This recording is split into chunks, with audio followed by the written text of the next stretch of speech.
Uttar Pradesh BTC। परीक्षा प्रश्न पत्र द्वितीय वर्ष चतुर्थ सेमेस्टर 2017 विषय शैक्षिकी प्रबंधन एवं प्रशासन वस्तुनिष्ठ प्रश्न 1। कक्षा कक्ष में एवं कक्षा कक्ष के बाहर किसी सामाजिक क्रियाकलाप के संचालन के लिए आवश्यक है। उत्तर बी योजना बनाना। व्याख्या। किसी भी सामाजिक शैक्षिकी क्रियाकलाप को सफल बनाने के लिए सबसे पहले अच्छी योजना बनानी होती है। 2. विद्यालय प्रबंधन के अंतर्गत किस संसाधन का समन्वय नहीं होता? उत्तर डी उपभोक्ता संसाधन। व्याख्या। विद्यालय प्रबंधन में मुख्यतः मानवीय, भौतिक, वित्तीय आदि संसाधनों का समन्वय होता है। उपभोक्ता संसाधन इसमें शामिल नहीं है। 3. विद्यालय में शिक्षण के अंतर्गत किस संसाधन में विकास हेतु विशेष ध्यान दिया जाना चाहिए? उत्तर डी अनियोजित त्रुटि एवं गलतियों में विकास हेतु विशेष ध्यान दिया जाना चाहिए। व्याख्या। शिक्षण प्रक्रिया में होने वाली गलतियों को पहचानकर उन्हें सुधारना विकास का महत्वपूर्ण अंग है। 4. कक्षा कक्ष में बच्चों के लिए फर्नीचर की व्यवस्था की जानी चाहिए। उत्तर सी कक्षा कक्ष में बच्चों के लिए फर्नीचर की व्यवस्था उनकी आयु के अनुरूप होनी चाहिए। व्याख्या। बच्चों की उम्र, कद काठी के अनुसार फर्नीचर होना चाहिए ताकि वे आराम से पढ़ सकें। 5. अधिगम प्रबंधन का महत्वपूर्ण पक्ष है। उत्तर अधिगम प्रबंधन का महत्वपूर्ण पक्ष अधिगम है। व्याख्या। अधिगम प्रबंधन का केंद्र बिंदु छात्रों का अधिगम सीखना है। 6. मानवता के अनुरूप बच्चों के अधिक नवोदित होते हैं। उनके। उत्तर बी माँ। व्याख्या। माँ का प्यार और देखभाल बच्चों को अधिक नवोदित, रचनात्मक बनाने में मदद करता है। 7. ग्राम शिक्षा समिति का सदस्य सचिव होता है।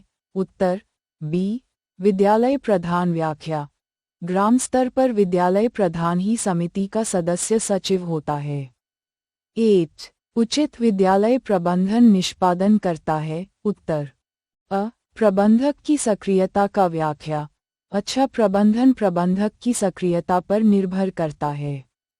9. लर्निंग काना द्वारा बच्चों के गुण विकसित होता है। सर्वोत्तम। उत्तर डी लर्निंग काना बच्चों के बहुमुखी विकास में मदद करता है। 10. परिवर्तनीय प्राथमिक विद्यालयों की कक्षा 2 में निर्धारित कुल पाठ्यक्रम की संख्या है। उत्तर बी 3। व्याख्या। कक्षा 2 के लिए निर्धारित पाठ्यक्रम की संख्या 3 है। 11. सामान्य रूप से विद्यालय में कुल कितनी प्रकार की समय सारणी बनाई जाती है? उत्तर अ 1। व्याख्या। सामान्यतः विद्यालय में मुख्य समय सारणी एक ही होती है। 12. समय सारणी उत्तर सांकेतिक है। उत्तर बी विद्यालय में अनुशासन स्थापित करने का। व्याख्या। समय सारणी अनुशासन बनाए रखने में सहायक होती है। 13. छोटे बच्चों के लिए एक वीर्यक और उपयुक्त अवधि होती है। उत्तर बी 30 मिनट तक। व्याख्या। छोटे बच्चों की एकाग्रता अवधि बहुत कम होती है, इसलिए 30 मिनट उपयुक्त है। 14. सभी अभिव्यक्ति होने चाहिए। उत्तर डी वेब। व्याख्या। अभिव्यक्ति के सभी रूपों मौखिक, लिखित, वेब आदि को प्रोत्साहित करना चाहिए। 15. जिला समन्वयक के पद सृजन किसे कहते हैं? उत्तर बी जिला समन्वयक के पद को जिला बेसिक शिक्षा अधिकारी के समकक्ष माना जाता है। व्याख्या।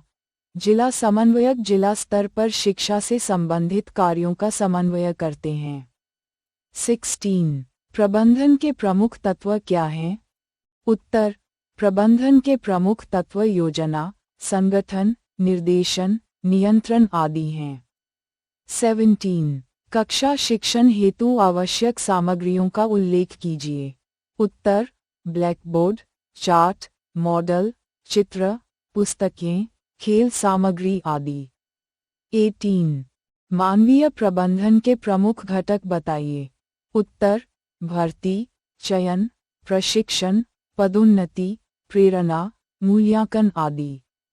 19. प्रभारी शिक्षक के गुण बताइए। उत्तर: प्रभारी शिक्षक का गुण: नेतृत्व क्षमता, जिम्मेदारी, अनुशासन, सहानुभूति आदि। 20. अध्यापक अनुदान प्रणाली का उपयोग कहाँ कहाँ किया जाता है? उत्तर: गरीब, पिछड़े, अनुसूचित जाति, जनजाति के बच्चों के लिए। 21. शिक्षक अधिगम सामग्री के क्या भौतिक हैं?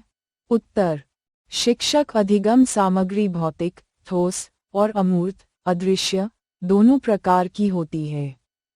22. तमिल काव्य है? उत्तर: सही विकल्प के अनुसार तमिल साहित्य का प्रसिद्ध काव्य। 23. पाठ्यक्रम की क्या विशेषताएं होती हैं? उत्तर: बाल केंद्रित, लचीला, समसामयिक, व्यवहारिक आदि। 24. समय सारणी क्यों बनाई जाती है? उत्तर: नियमितता लाने, समय का उचित उपयोग करने और सभी विषयों को पर्याप्त समय देने के लिए। 25. पर्यवेक्षण का क्या अर्थ है? उत्तर: पर्यवेक्षण का अर्थ है शिक्षण कार्य की निगरानी, मार्गदर्शन और सुधार करना। 26. शिक्षण कला क्या कहलाती है? उत्तर: शिक्षण कला वह प्रक्रिया है जिसमें शिक्षक छात्रों को प्रभावी ढंग से ज्ञान प्रदान करता है। 27. डाइट मेंटर क्या होता है?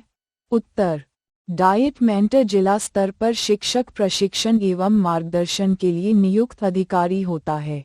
28. पुस्तकालय का क्या महत्व है? उत्तर: पुस्तकालय ज्ञान का भंडार है, ये पढ़ने की आदत विकसित करता है। 29. खेलकूद के प्रमुख सिद्धांत क्या हैं? उत्तर: बाल केंद्रित, सुरक्षित, मनोरंजक, सभी के लिए समान अवसर आदि। 30. लोक का सिद्धांत क्या है? उत्तर: लोक का सिद्धांत लोकतांत्रिक मूल्यों, समानता और भागीदारी पर आधारित है। 31. विद्यालय प्रबंध के अंतर्गत बानी में समुदाय की भूमिका का उल्लेख कीजिए। उत्तर: समुदाय विद्यालय निर्माण, संसाधन जुटाने, निगरानी और सहयोग में महत्वपूर्ण भूमिका निभाता है। 32. जल ही जीवन है, इस कथन का क्या महत्व है विद्यालय में? उत्तर: स्वच्छ पेयजल, जल संरक्षण, जल प्रदूषण रोकना आदि पर जोर देना चाहिए। 33. शासन द्वारा धन प्रदाय की उपयोगिता करने समय किन किन बातों का ध्यान रखना चाहिए? उत्तर: पारदर्शिता, उत्तरदायित्व, सही उपयोग और ऑडिट। 34. नियमों का पालन, प्रणाली का उपयोग करते समय शास।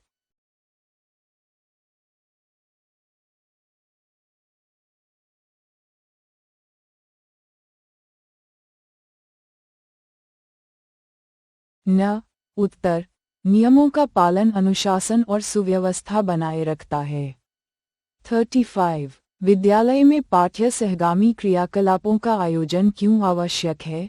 उत्तर: सर्वांगीण विकास, रुचि विकास, नेतृत्व क्षमता, सामाजिक कौशल आदि के लिए।